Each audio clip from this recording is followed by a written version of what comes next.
오늘은 미국에서 한국으로 건너와 지내고 있는 여성의 사연을 소개해 드릴게요. 그녀는 한국에서 새 사람이 되었다는데요. 어떤 일이 있었는지 읽어보겠습니다.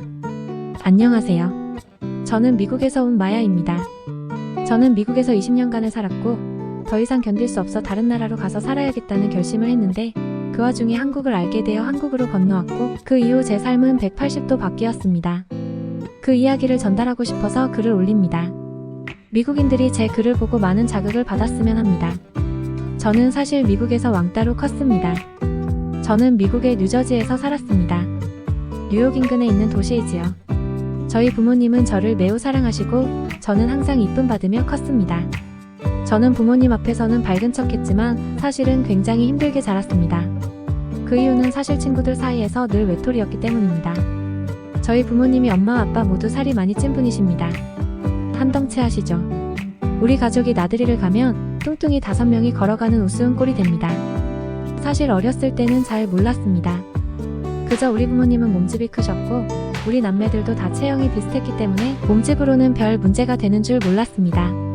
부모님은 기름진 음식과 고기 등을 좋아하셨고 자연스레 저희 남매들도 같은 음식을 먹고 자랐죠.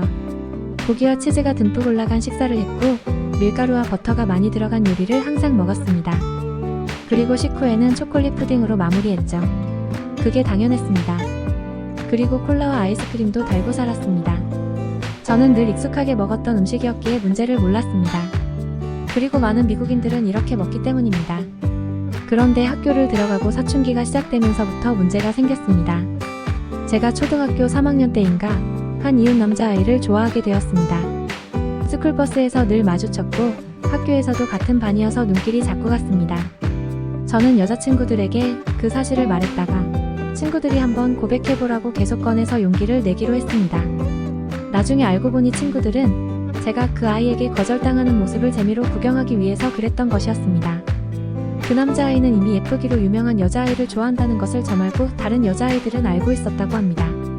저는 그 아이에게 고백하기로 한 날 집에서 제가 가장 좋아하는 초콜릿 푸딩을 정성 들여 포장하고 카드도 써넣었으며 예쁜 원피스를 입고 학교에 갔습니다.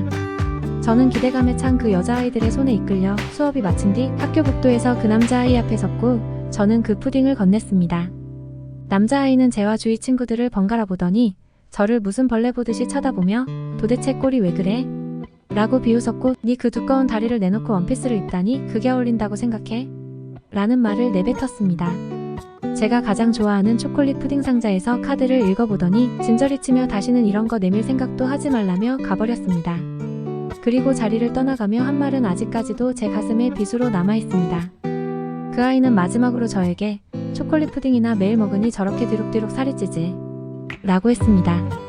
저는 많은 친구들 앞에서 그런 모욕을 당했다는 것에 너무 창피해서 얼굴도 들지 못한 채 그 자리를 박차고 나왔습니다. 저는 스쿨버스조차 탈 수 없어서 집까지 2시간을 걸어갔습니다.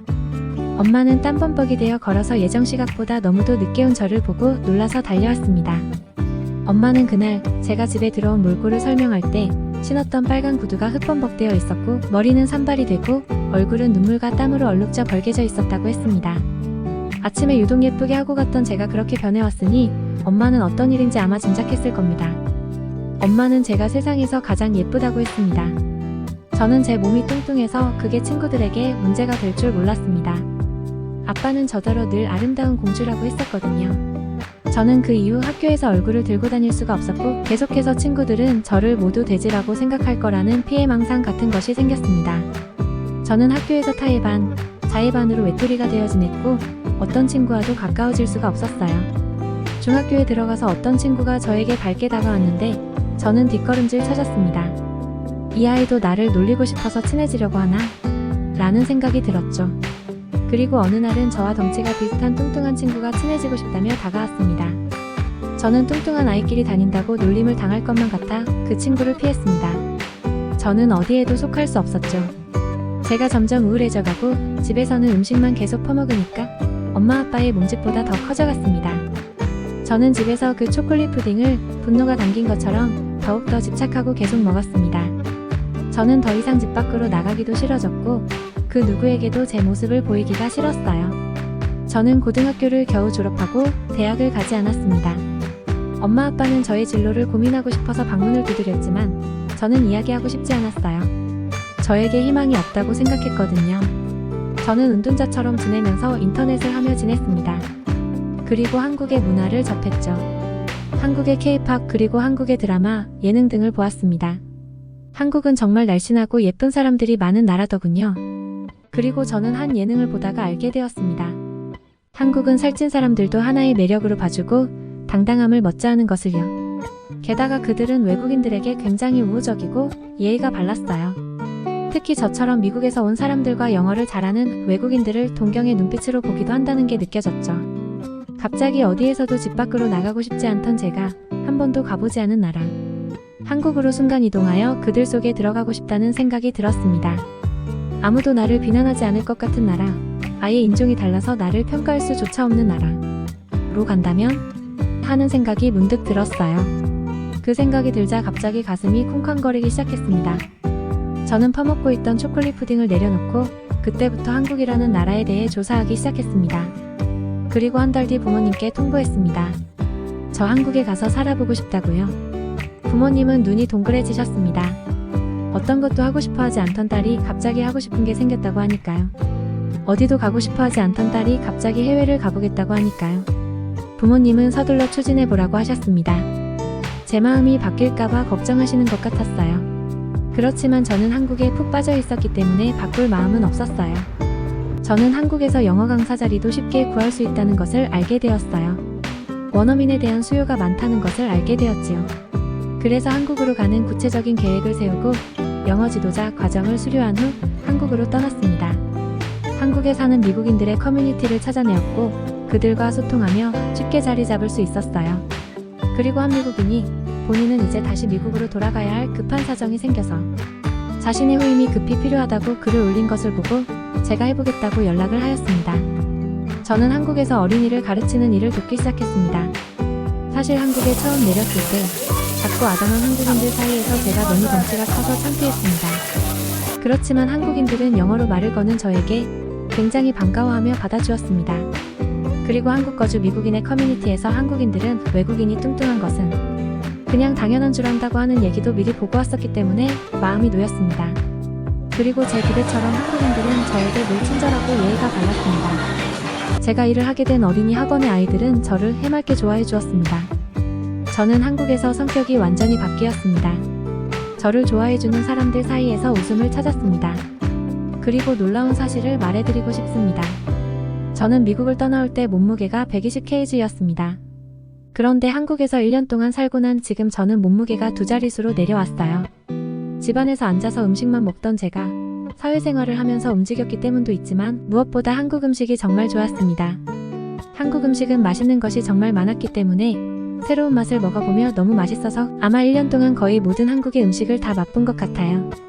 그런데 한국 음식들은 제가 배부르게 먹어도 미국 음식보다 칼로리가 반 이상 낮은 것 같더라고요. 딱 느끼기에도 기름기도 적고 포만감이 오래가는 음식들이었어요. 식후에 초콜릿 푸딩을 먹고 싶어도 어디에서도 제공해주지 않았죠. 처음에는 편의점에서 초콜릿 푸딩 비슷한 것을 찾아서 사 먹었는데 제가 좋아하는 초콜릿 푸딩 맛과 같은 것을 파는 곳이 없었습니다. 그리고 왠지 이상하게 한국 음식은 먹고 나도 푸딩이 더 먹고 싶다는 생각은 별로 들지 않았어요. 제가 먹는 음식이 완전 바뀌어서 그랬을까요? 엄마에게 미안하지만 집에서 엄마가 해주던 음식보다 한국에서 매일 바꿔가서 사먹는 음식이 더 맛있고 건강해지는 느낌이 들어요. 저는 지금 90kg 정도가 나가는데 한국에서는 어디를 가도 운동하는 센터가 보이더군요. 걸어다니는 사람들도 많고요. 미국에서는 늘 차를 타고 다녔는데 한국에서는 도로가 너무 복잡해서 어쩔 수 없이 걸어다니고 대중교통을 타고 다녀야 하더라고요. 그리고 한국에서 저는 처음으로 사랑하는 남자도 생겼습니다. 그는 한국 남자인데 저를 늘 예쁘다고 해주고 자존감을 높여주는 사람이에요.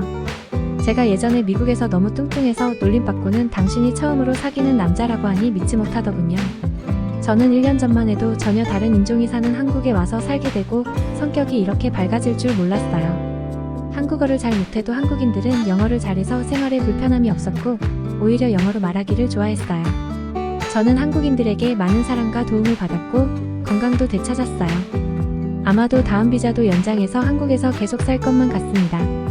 부모님은 한국에서 전해드리는 제 소식에 너무 기뻐하시고 다음 달에는 한국으로 여행 오시기로 하셨어요. 부모님도 당신들의 딸을 다시 태어나게 해준 한국에 감사하는 마음으로 오신다고 했죠.